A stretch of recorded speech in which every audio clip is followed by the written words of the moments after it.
What if everything you believe about Israel is only a small part of a much larger story that has been unfolding for thousands of years? What if the image of Israel that appears on the map today is not the full picture of the Israel described in Scripture? Before you answer, allow yourself to enter this moment with an open heart, because what you are about to hear may challenge ideas you have held for your entire life.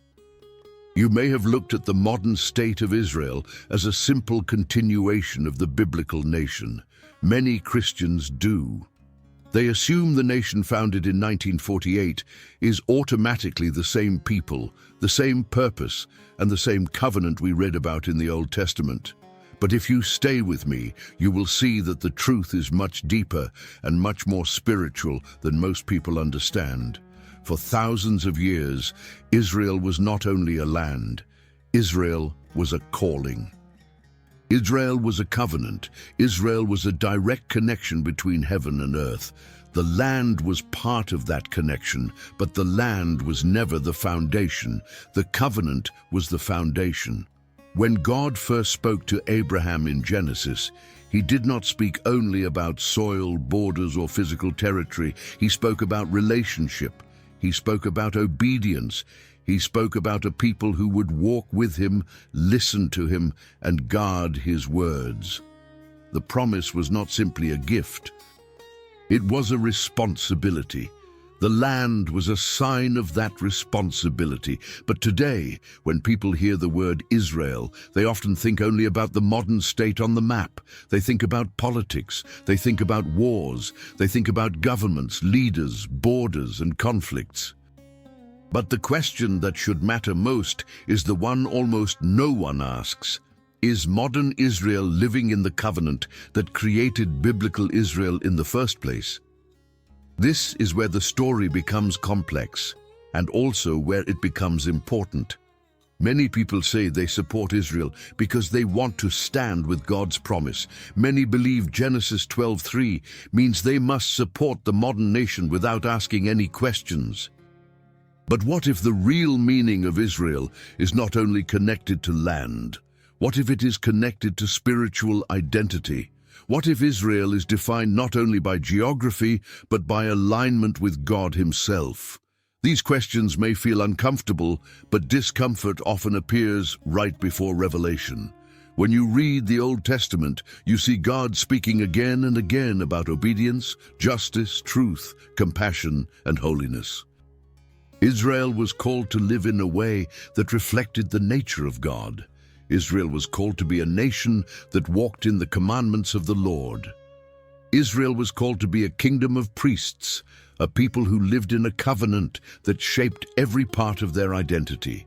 The land was holy only because the covenant was holy. Without the covenant, the land was just land. When the people of Israel walked away from God, the land no longer protected them. When they abandoned the covenant, the land no longer strengthened them. Every victory, every moment of protection, every blessing came from the covenant, not the territory. That is why the question you must ask today is not only about the map. It is about the spiritual condition of the nation that stands on that land. The modern state of Israel was formed in 1948. It was not formed through a prophet. It was not formed through a divine command. It was not formed through a miracle like the parting of the Red Sea or the fall of Jericho. It was formed through political agreements, international votes, wars, and human decisions. This does not make it evil. It does not make it unimportant. But it does mean that modern Israel is not the exact same nation described in the Old Testament. It is a nation built by people, not a nation shaped by a prophet like Moses, Joshua, or Samuel. It is a nation that contains many Jewish people, yet the government is largely secular. Many leaders do not follow the Torah. Many citizens do not practice the faith of their ancestors.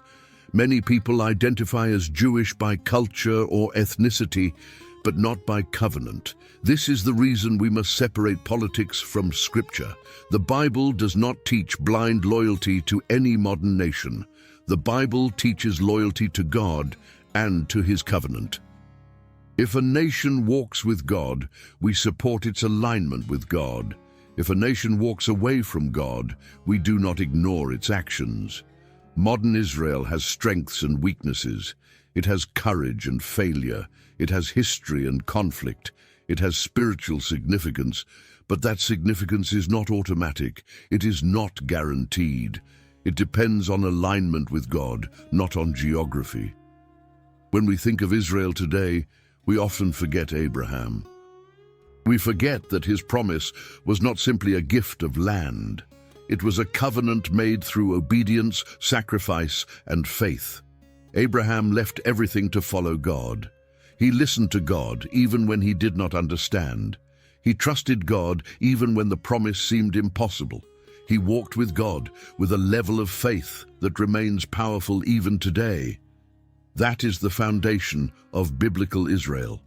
That is the foundation of the covenant. So if we want to understand modern Israel correctly, we must look back at the beginning of the story. The beginning shows us that Israel is defined by relationship with God. When Jacob became Israel, it was not because he stood on a piece of land. It was because he met God. It was because he wrestled with God. It was because he held on and refused to let go until he received a blessing. That encounter changed his name. That encounter changed his identity. That encounter changed the entire future of his descendants. In that moment, Israel became a spiritual identity, not only a physical nation. And when we look at the modern world, we must ask whether the Israel we see today carries that same spiritual identity. Some people do, many do not. Some walk with God, many do not. Some follow the covenant, many do not. This does not make them enemies. This does not make them rejected. It simply means the story is more complex than most people admit. If you believe in the Bible, then you must also believe that God looks at the heart, not the map. God looks at obedience, not borders. God looks at the covenant, not the political structure. And this is the truth most people never hear. Modern Israel may stand on the land of Abraham, but that does not automatically make it the biblical nation of Abraham. The land is the same. The covenant is what must be examined. And this is why your understanding of Israel matters. It shapes how you pray. It shapes how you judge situations. It shapes how you respond to conflicts. It shapes how you understand prophecy. It shapes how you interpret the world around you. If you listen closely, you will see that the Bible does not call us to give blind support to any nation. The Bible calls us to understand the difference between a physical nation and a spiritual people. The Bible calls us to support righteousness, justice, truth, and obedience to God. The Bible calls us to be people who think, discern, and seek truth, not people who repeat ideas without understanding them. This is why you must stay with me, because the story is not finished. The truth becomes clearer when you understand the spiritual foundation of Israel. In the next parts, you will see how the covenant shaped everything. How the prophets warned Israel again and again when they drifted away, how God responded to obedience and disobedience, how exile came when the covenant was abandoned, and how restoration came only when hearts returned to God. You will see how these patterns reveal the spiritual condition of modern Israel today. You will see why many people misunderstand the difference between political Israel and biblical Israel, and you will see why understanding this difference is important for your faith, your prayers, and your view of prophecy. If you are still here, you are someone who seeks truth. You are someone who does not settle for simple answers. So before we continue deeper into this journey, make sure you subscribe, like, and comment. Tell me what you think so far, because your voice matters and your engagement helps this message reach more people who also seek truth. Stay with me, because the deeper we go, the more everything begins to make sense. What if I told you that the promise God gave to Abraham was far larger, deeper, and more mysterious than most people ever hear in church today? What if the land promised in Genesis was not only a physical place, but also a spiritual signal that would echo through thousands of years, shaping nations, empires, and the destiny of the world?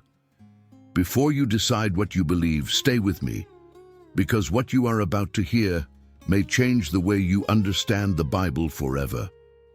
Many people think they know the story of Abraham. They picture an old man looking at the night sky, counting stars, or traveling through deserts. They think of the simple idea of God giving him a land.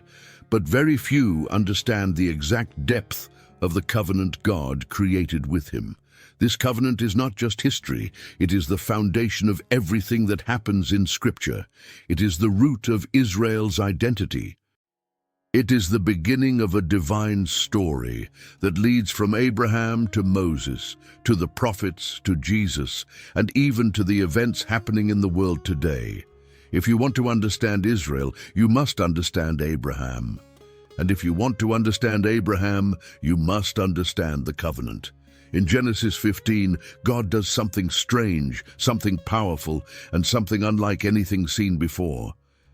God tells Abraham to bring specific animals. Abraham cuts them and arranges them in a certain way. Then something happens that is often ignored in modern teaching. God himself passes through the pieces. This moment is one of the most intense events in all of Scripture. It is not just a symbolic act. It is the creation of a divine agreement. It is God binding himself to a promise with a seriousness that cannot be changed. The covenant was not only God giving land. It was God joining Abraham in a bond that connected heaven and earth. Anyone who ignores this moment will never understand the real meaning of Israel. But here is the truth that many people miss. The covenant God made with Abraham was not an automatic guarantee that the land would always belong to Israel no matter what they did. The covenant required relationship. God tells Abraham repeatedly that his descendants must walk with God, obey his commands, and follow his ways. The land was connected to obedience. The covenant was connected to holiness. When Israel obeyed, they were protected. When they disobeyed, they were taken out of the land. This pattern repeats throughout the entire Old Testament. So the promise was not a simple real estate contract. The promise was a spiritual agreement. It required alignment with God. That is why modern discussions about Israel can be confusing. Many people talk about the land without talking about the covenant. They talk about borders without talking about obedience. They talk about politics without talking about the relationship between God and the people. But the Bible never separates the land from the covenant. The land was only holy because the covenant was holy. After God gave Abraham the promise, he gave specific borders. These borders were much larger than the borders of modern Israel. They included parts of Egypt, parts of Jordan, parts of Syria, and parts of Lebanon. The promise was huge, far greater than what exists today. But again, the size of the land was not the most important part. The covenant was. When we jump forward in the story to the time of Moses, we see how serious this issue becomes. Moses leads the people out of Egypt across the Red Sea and toward the land promised to Abraham. But again and again, God speaks about obedience. Over and over, he warns them that the land will bless them only if they follow his ways. In Deuteronomy, God tells them exactly what will happen if they obey. He also tells them exactly what will happen if they disobey. Blessings and curse are both written into the covenant. This is the moment when you begin to understand that Israel's connection to the land was spiritual before it was physical. Then you look at the prophets, and the pattern becomes completely clear. When Israel followed God, he protected them. When they abandoned him, he sent warnings. When they rejected the warnings, he allowed other nations to invade. Assyria conquered the northern kingdom. Babylon took the southern kingdom. Jerusalem fell. The temple was destroyed. The people were taken into exile. This was not because God abandoned them. It was because they abandoned him. The covenant was still in place, the land was still promised, but the covenant required obedience. When the people returned to God, He restored them to the land. When you understand this pattern, you begin to see something important. The land was never meant to be the center of the relationship. God was. The covenant was. The identity of Israel was not simply about living in a specific territory. It was about being a covenant people. Now, imagine looking at modern Israel with this understanding. Imagine looking at the map through the lens of Scripture. The question becomes, does modern Israel live in the covenant that defines biblical Israel? This is not a political question. It is a spiritual question. Many people assume the answer is yes. They assume that because the land is important, the modern state must automatically fulfill the biblical promise. But when you study the Bible deeply, you see that the covenant demanded obedience, not just possession of the land. Abraham walked with God. Moses walked with God. Joshua walked with God. David walked with God. The prophets walked with God. Their identity was spiritual long before it was national. And this is where the story becomes more mystical than many expect. When God gave Abraham the promise, He looked far into the future. He saw generations. He saw exiles. He saw pain. He saw restoration. He saw the coming of the Messiah. He saw the final chapters of prophecy. The covenant was not only about land, it was about destiny. But destiny requires alignment. The Bible shows again and again that God works through people who choose Him, not through geography alone. So when Christians today talk about Israel, the question is not only, what does the map say? The question is, what does the covenant say? What does obedience look like today? What does alignment with God look like today? What does the spiritual identity of Israel look like today? These questions matter because the covenant matters. And the covenant has never disappeared. It is still the foundation of everything God said to Abraham. It is still the foundation of everything that happens in prophecy. It is still the foundation of the future of Israel and the nations. If you read Scripture carefully, you will see that the covenant always shapes the destiny of the land. This is why understanding the covenant is the key to understanding modern Israel. Without the covenant, the land is only geography. With the covenant, the land becomes part of a divine mission. And this is the truth that many Christians never hear. The modern state of Israel was formed after thousands of years of exile. It was formed through political decisions, wars, and international agreements. These events were important, but they do not automatically mean the nation is aligned with the covenant. Alignment with the covenant requires obedience, truth, justice, righteousness, and walking with God.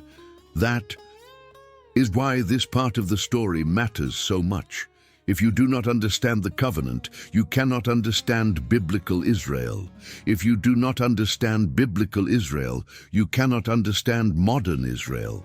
And if you cannot understand modern Israel, you will struggle to understand prophecy, world events, and the future role of the nation. Everything begins with Abraham. Everything begins with the covenant. Everything begins with the promise that required obedience. And now that you see the foundation, we can go deeper into the mysteries that follow.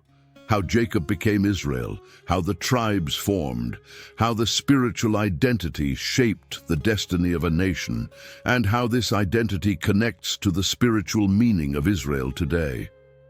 What if I told you that the true meaning of the name Israel has almost nothing to do with borders or governments, and everything to do with a moment so mysterious and so powerful that it changed the course of human history? What if I told you that the name Israel did not begin with a nation or a territory or a political identity, but with a single man standing alone in the night, wrestling with something he could not fully understand? Before you decide what that means, stay with me, because what you are about to hear may shift the way you see the Bible, prophecy, and the spiritual identity of Israel forever. Many people think Israel began as a group of tribes. Many think it began with Moses leading people out of Egypt. Many think it began with the land God promised to Abraham. But in truth, the spiritual meaning of Israel was revealed in a single encounter between Jacob and a divine being, an encounter that took place long before there was a temple, long before there were prophets, long before there was a kingdom. When you understand this encounter, everything else begins to make sense. Jacob's story begins long before the famous night of wrestling. He was born grasping the heel of his brother Esau. He was raised in a family filled with conflict, tension, and prophecy. He struggled for blessing, struggled for identity, struggled for the approval of his parents, and struggled for the future God had promised through Abraham and Isaac. Jacob lived his entire life in tension, always reaching for something he felt he needed, always running from threats he feared would destroy him. He deceived and was deceived. He fled from danger and walked into new danger. He found love, he lost peace, he gained wealth, and he feared judgment. His life was a long journey of wrestling with circumstances he did not control. But none of these struggles defined him. None of them gave him the name that would shape a nation. Everything changed on one night when Jacob was completely alone. He had sent his family, his servants, and everything he owned across the river. He expected to face his brother Esau at dawn, and he did not know whether he would live or die. In that moment of fear, uncertainty, and solitude, something mysterious happened. A man appeared. Scripture does not describe him clearly. Some say he was an angel. Some say he was a divine manifestation. Some say he was the Lord himself. The Bible simply tells us Jacob wrestled with him until daybreak. This moment was not a simple physical fight. It was a spiritual confrontation. It was the turning point of Jacob's entire life. And it was the birth of the name Israel. The man Jacob wrestled with touched Jacob's hip and dislocated it with ease. But Jacob refused to let go. He held on even when it hurt. He held on even when he did not understand. He held on because he sensed that this moment was divine. When the man told Jacob to release him, Jacob said he would not let go unless he received a blessing. The man asked Jacob his name.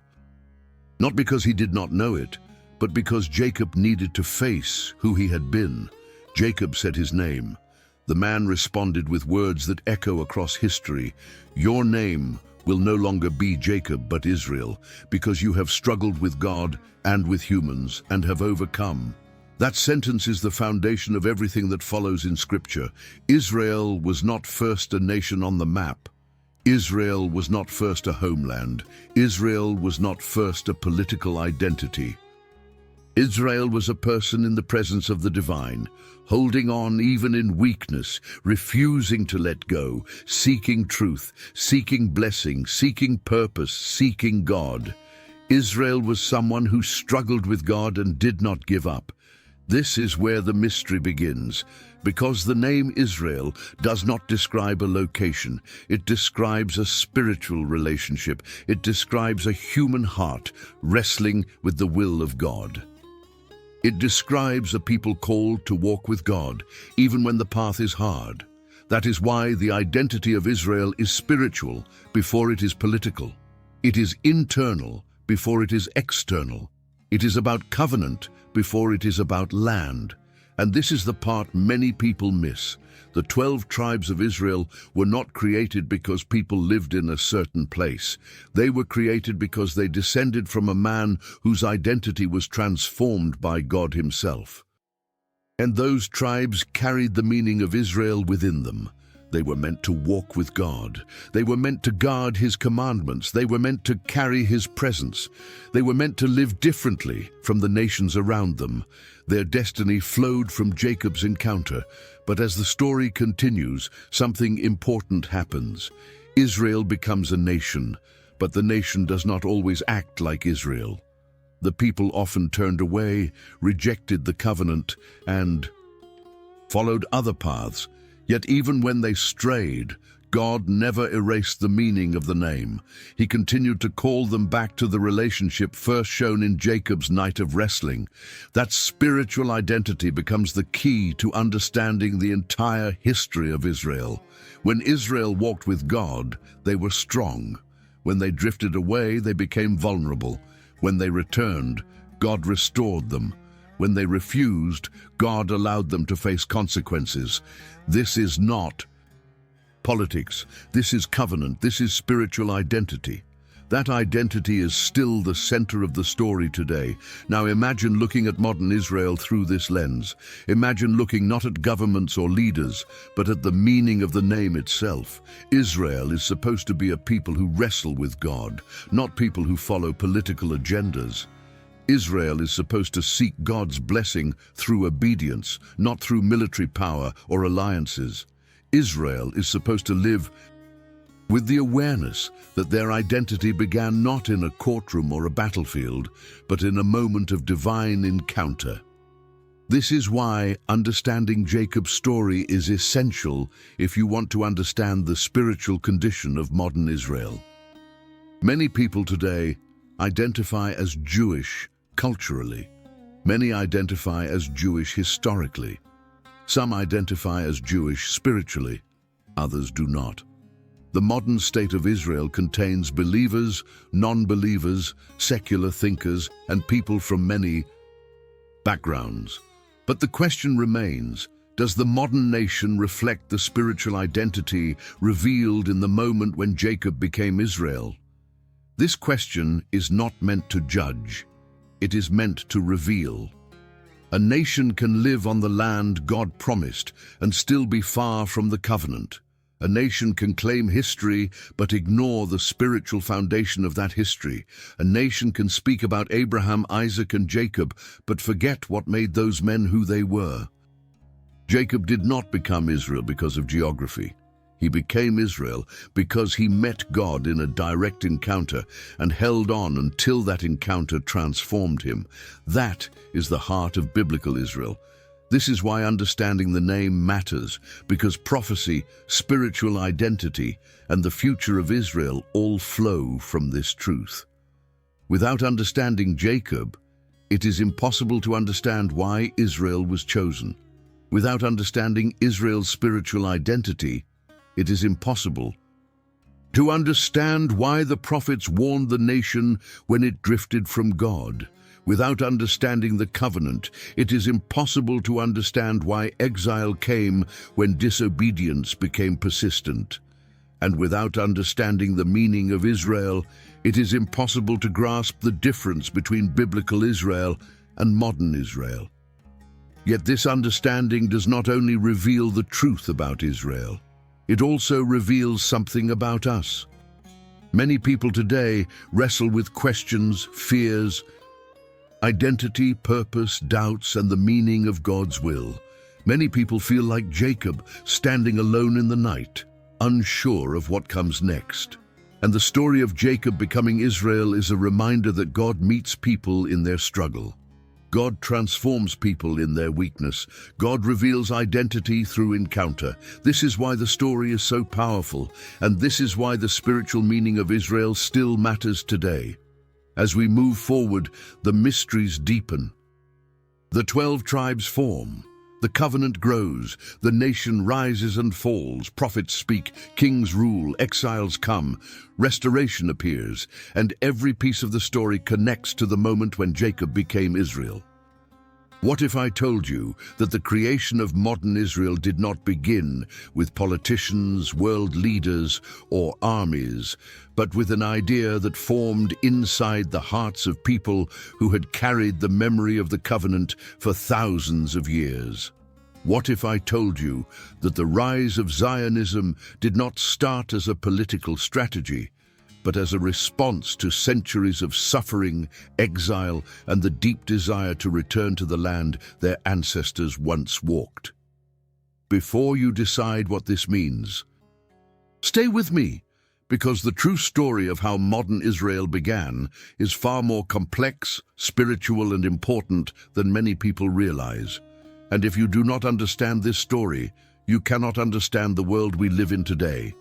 When you look at the Bible, you see a nation chosen by God, shaped by Abraham, Isaac, and Jacob, guided by Moses, built under Joshua, expanded under David, and refined through prophets who warned, corrected, and restored. This biblical Israel had a divine origin.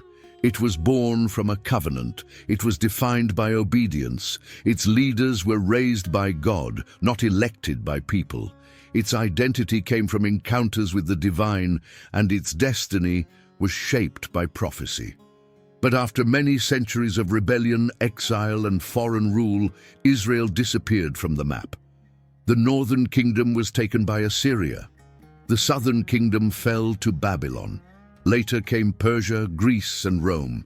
And eventually, after the fall of Jerusalem in the year 70 and again in 135, the people were scattered across the world. They lived in lands not their own. They were surrounded by cultures that did not share their faith. They carried their identity, but they did not have a home. This exile lasted almost 2,000 years. Generation after generation lived outside the land God had promised to Abraham. Some remained faithful, some lost their identity, some held on to the covenant. Others blended into the cultures around them. Yet across all those centuries, through all those nations, one thing never disappeared: a longing to return, a longing to walk where Abraham walked, a longing to pray where David prayed, a longing to rebuild what had been lost. This longing was not political in its early form. It was spiritual. It was connected to prophecy. It was connected to memory. It was connected to identity. But the world changed. Empires rose and fell. Nations formed and collapsed. Borders shifted again and again. And as history moved toward the modern age, Jewish communities in Europe began to experience new forms of danger. They faced discrimination, exclusion, and violence. They were blamed for problems they did not create. They lost homes, rights, and safety. In many places, they were denied the basic ability to live freely. And it was in this environment that a new movement began to form. A movement that would later be called Zionism. Zionism did not begin as a religious movement, even though it was connected to a land filled with religious meaning. It began as a response to suffering. It began as a way for Jewish people to protect themselves in a world that often rejected them. Many early Zionists were not religious leaders. They were writers, thinkers, and advocates for safety and survival. They looked at centuries of persecution and decided that the only solution was for the Jewish people to have a homeland where they could build a future without fear. One of these thinkers was Theodor Herzl. He saw the rising anti-Semitism in Europe and realized that no matter how much the Jewish people tried to integrate, many societies would not accept them. In his writings, he proposed the idea of a Jewish homeland, not to fulfill biblical prophecy, but to create a safe place for a people who had lived too long without security. It is important to understand this clearly. The early Zionist movement was not created to replace the biblical covenant. It was not created to act as a spiritual authority. It was created as a political solution to a humanitarian crisis. It was created to answer a question that had followed the Jewish people for centuries: where can we live in peace? But as this movement grew, it began to intersect with a much older story: the biblical promise, the covenant, the longing for the land. Religious Jews who had prayed for centuries toward Jerusalem saw Zionism as a possible fulfillment of prophecy. Secular Jews who did not follow the Torah saw it as a chance to build a modern civilization. And the world powers, especially after World War I, saw it as a way to organize the region for strategic purposes. All these forces came together, creating a moment in history that would reshape the world. After World War II, after the Holocaust, after the death of millions of Jewish people, the movement intensified. The suffering was too great to ignore. The world recognized the need for a homeland.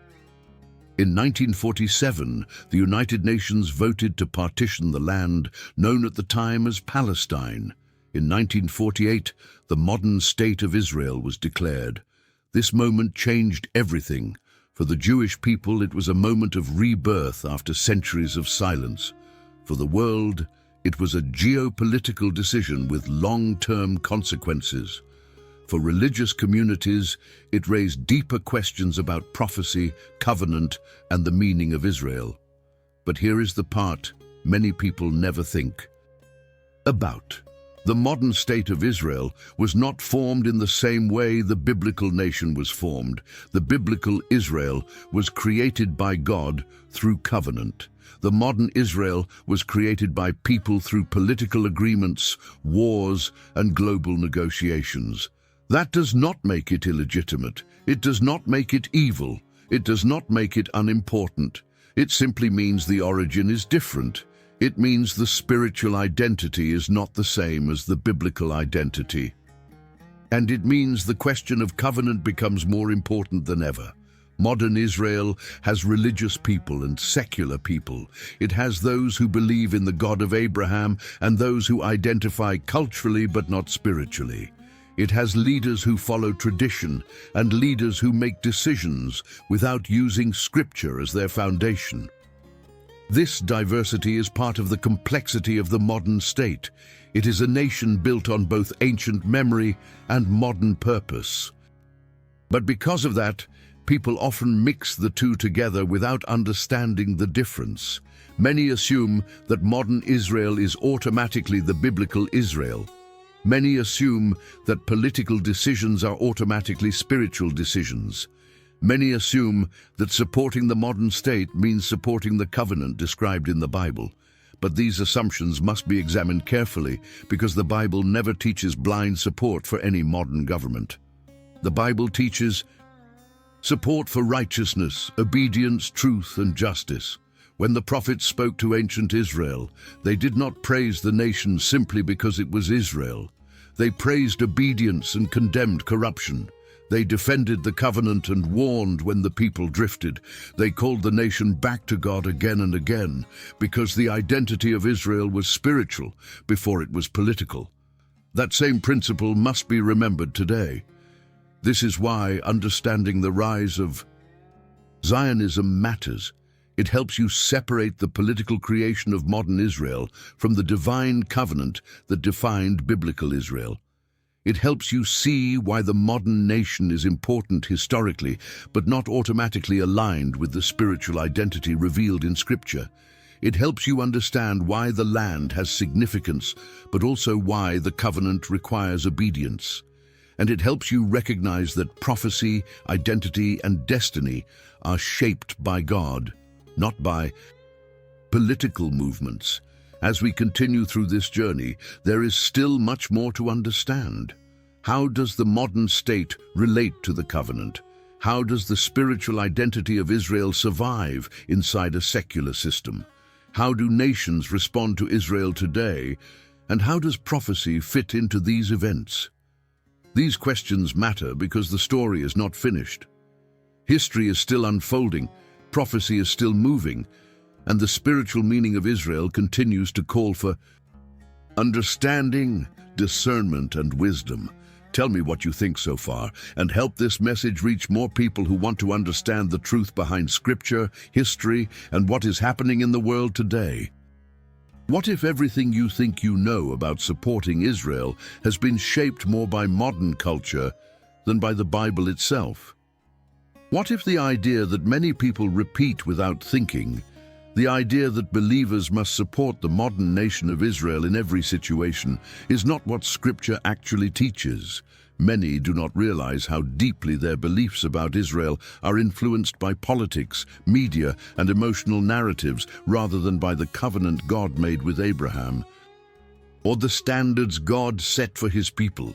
When you begin to look at these things through Scripture, the entire picture becomes clearer, deeper, and far more meaningful. Stay with this message, because what you are about to hear may shift the way you see the world around you.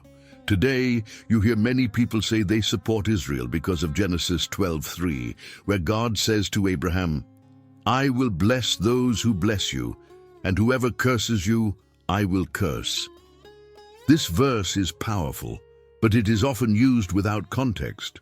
It was spoken to Abraham in the middle of a covenant relationship. It was connected to obedience, justice, righteousness, and walking with God. It was not a command to support every political decision made by a nation thousands of years later.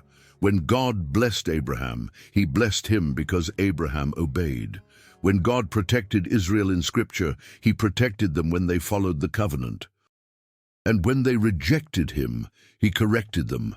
The Bible shows again and again that God cares about obedience, not blind loyalty. This truth is not spoken to destroy support for Israel. It is spoken so the audience can understand what support should actually mean. Support rooted in truth is different from support rooted in emotion. The Bible never commands anyone to support actions that go against the standards of justice, mercy, and righteousness. The prophets did not support ancient Israel when its kings acted with injustice. The prophets spoke truth. They called the nation back to the covenant. They defended the poor. They confronted corruption. They pointed to God's heart. Their devotion was to the covenant, not to politics. And this same principle still matters. Modern Israel lives in a real conflict with real danger. The region is unstable. Groups nearby have threatened harm. Nations around Israel have fought wars with it. At the same time, modern Israel holds military power, political influence, and complex strategies that shape the daily lives of millions of people in the region. These realities cannot be dismissed. They must be understood. The audience must understand that Israel faces real threats, but Israel is also involved in decisions that create tension. A balanced view is not disrespect. A balanced view is wisdom. And wisdom is exactly what Scripture calls for.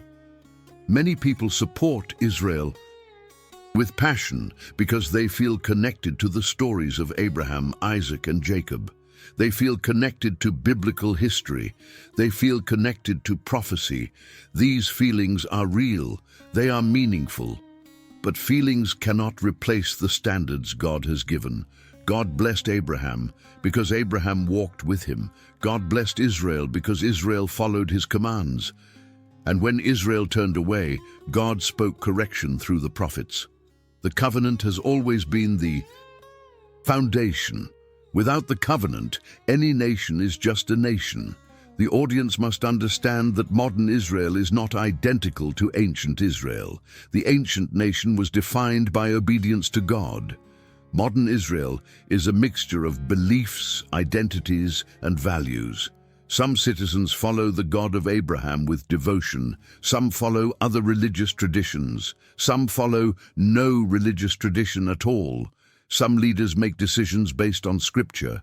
Others make decisions based on the needs of a modern political state.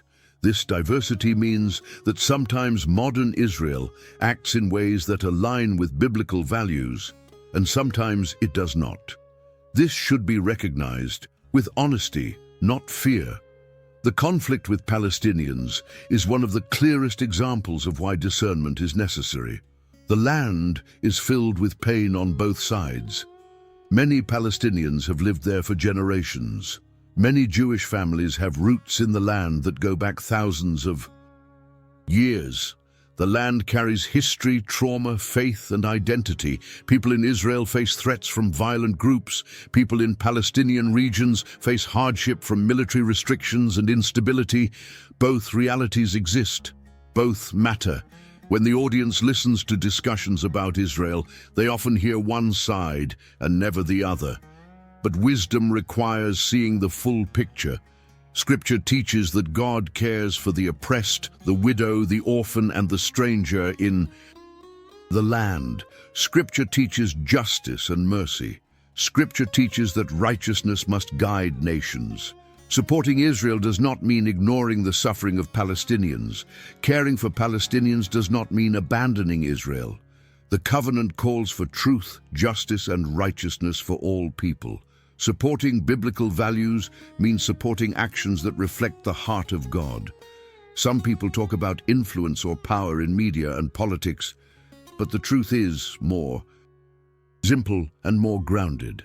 Israel has strong alliances with Western nations because of shared interests, shared history, and shared values. People of Jewish background are present in many fields such as science, medicine, business, technology, and the arts. This is not a conspiracy. It is the result of a long history of education, resilience, and survival in societies that often forced Jewish communities to excel in order to endure. Any belief that blames a single group for world events or claims hidden control is both false and dangerous. Instead of suspecting secret forces, the focus should remain on understanding the real, public relationships between nations, governments, and communities. When the audience learns this, they begin to see that supporting Israel should not come from fear or pressure. It should come from understanding. Real support means praying for the peace of Jerusalem. Real support means hoping for peace across the entire region. Real support means wanting both Israelis and Palestinians to live without fear and violence. Real support means encouraging actions that reflect the values of Scripture, not ignoring actions that contradict it. Support guided by truth is stronger than support guided by emotion. When the audience asks what it means to stand with Israel in the modern world, the answer becomes clear. It means standing with truth. It means standing with justice. It means standing with the covenant. It means standing with the values God has repeated from Genesis to Revelation. And it means recognizing that all people involved in the region are human beings created by God, deserving of dignity and peace. The audience must also understand that the modern world is full of voices that twist narratives, redirect emotions, and shape opinions. Media companies portray stories from angles that fit their priorities. Governments protect their own interests. Influential people speak in ways that inspire followers. Zionism, nationalism, activism, and various ideological movements all shape how people think. But none of these voices should be louder than Scripture. When people understand Scripture, no political force can manipulate them. They stand firm in truth. This is why the story of Israel today must be seen through the covenant. When ancient Israel drifted from God, the prophets corrected them. When modern Israel makes decisions, those decisions must be evaluated through the same lens. That does not mean hostility. It means wisdom. It means support rooted in truth. It means refusing to replace Scripture with slogans or emotional campaigns. The audience must always remember that the God of Abraham remains the same. His standards remain the same. His desire for justice remains the same. His call for mercy remains the same. His love for righteousness remains the same. Whether you look at ancient Israel or modern Israel, his voice does not change. That is the truth that guides everything. As this story continues, the next chapter will dive deeper into how the region became what it is today, how fear and violence shaped decades of struggle, how history created wounds that still remain open, and how prophecy shapes the spiritual significance of the ongoing conflict. The truth becomes clearer the deeper you go. What if the events unfolding in the world today are not isolated moments, but signs of a greater story that began long before any modern nation existed? What if the movement of history, The rise and fall of nations, the conflicts, the tension, and the feeling that something important is approaching are all connected to ancient words spoken by prophets who lived thousands of years ago. Many people look at modern Israel, at the region, at the unrest, and see only politics or news. But when you look through Scripture, the picture changes. It becomes deeper, wider, and more spiritual than anything the world teaches. Stay with this message, because the final part of this long journey brings every piece together in a way that opens understanding and reveals why the story of Israel is not only about a nation, but also about the destiny of humanity. Throughout Scripture, God gave warnings, promises, and patterns. He showed how nations rise when they turn toward righteousness and fall when they turn away from it. He showed how people drift from truth, then return when they realize that no human power can give them the peace they want. He showed how history moves in cycles, each one bringing the world closer to the fulfillment of his plan. And within all those cycles, Israel appears again and again, not as a political symbol, but as a spiritual sign. The prophets spoke about Israel not because of its size or military strength, but because God chose it to carry messages for all nations. These messages were not restricted to one generation. They were written for the future, for the people who would live in the final chapters of history. When people speak about the end times, they often imagine danger, confusion, or fear. But Scripture never tells anyone to live in fear. Jesus spoke clearly about this. He said that wars and reports of wars would come, but that his followers should not be afraid. He said that nations would struggle, that people would search for answers, that many would lose direction. But he also said that those who stay faithful will remain steady even when the world shakes. The message of prophecy is not fear. It is clarity. It is preparation. It is a reminder that God is steady when everything else feels unstable. When you look at Israel through this lens, you see why the nation attracts so much attention. You see why global discussions often circle around it. You see why people debate it, defend it, criticize it, and worry about it. Israel carries history that goes back to Abraham. It carries memories of covenant. It carries stories of miracles, judgments, exiles, and restoration. It carries the words of prophets who spoke about the future with precision and authority. And because of that history, Israel remains central in the spiritual landscape of the world, not because of politics, not because of geography, but because of the covenant and the role it plays in the story of humanity. Many people today look at the world and feel that something is changing.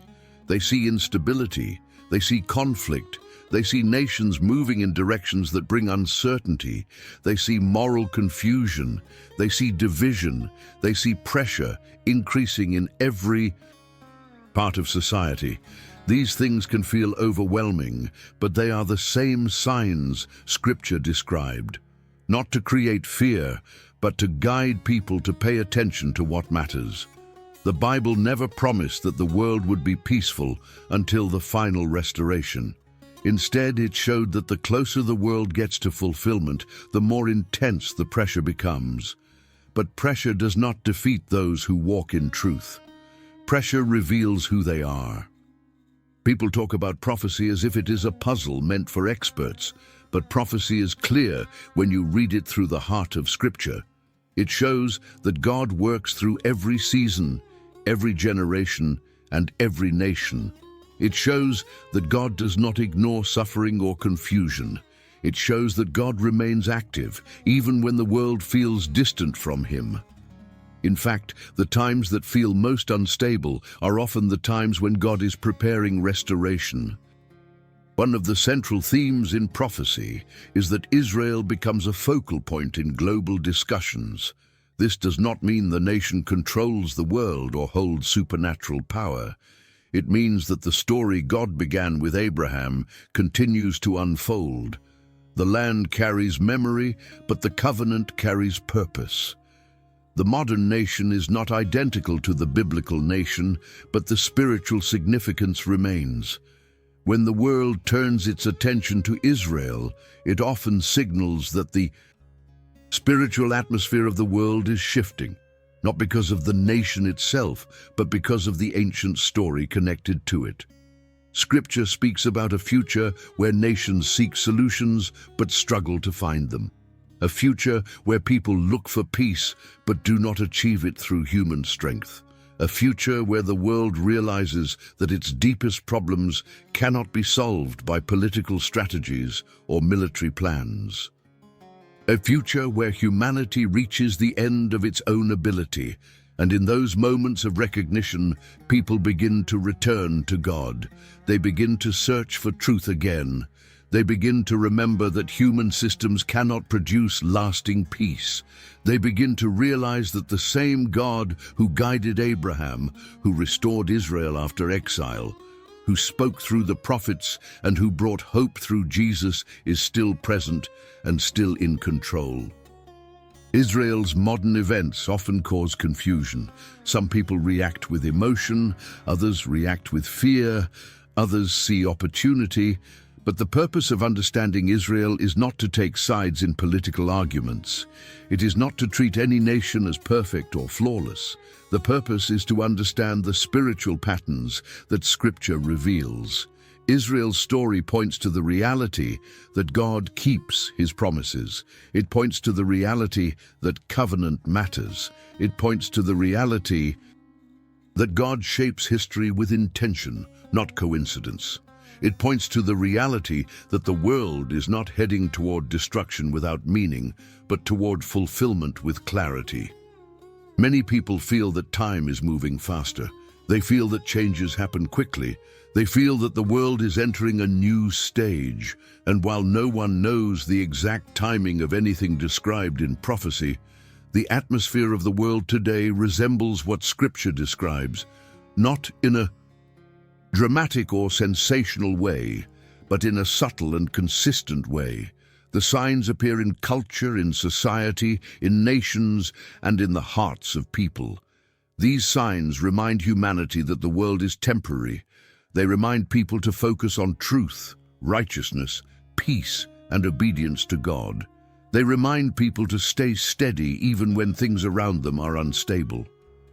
The most important message of prophecy is not the prediction of events. The most important message is the call to remain faithful, calm, and focused. The world may shake, nations may struggle, conflicts may rise, but those who walk with God do not collapse with the world. They stand firm, they stay grounded, they stay clear, they stay peaceful, they stay ready. This is why understanding the full journey of Israel is so important. From Abraham to Jacob, from the covenant to the prophets, from exile to restoration, from ancient times to the modern day, the story reveals the same truth again and again. God guides history. God uses nations for purpose. God fulfills what He speaks. And God calls people to live with understanding, not fear. This message has brought you from the beginning of Israel's story to the modern world. It has shown you the covenant, the exile, the restoration, the spiritual identity, the political development, the modern challenges, and the prophetic meaning. And now everything comes together in a single truth. God remains faithful. He remains steady. He remains in control. Every generation sees signs that remind them of this. Every generation faces challenges that test their faith. Every generation has the opportunity to draw closer to God, to understand His plan, and to walk in truth. If this message has helped you understand the story in a deeper way, stay connected. Please subscribe to the channel if you want to continue receiving this content.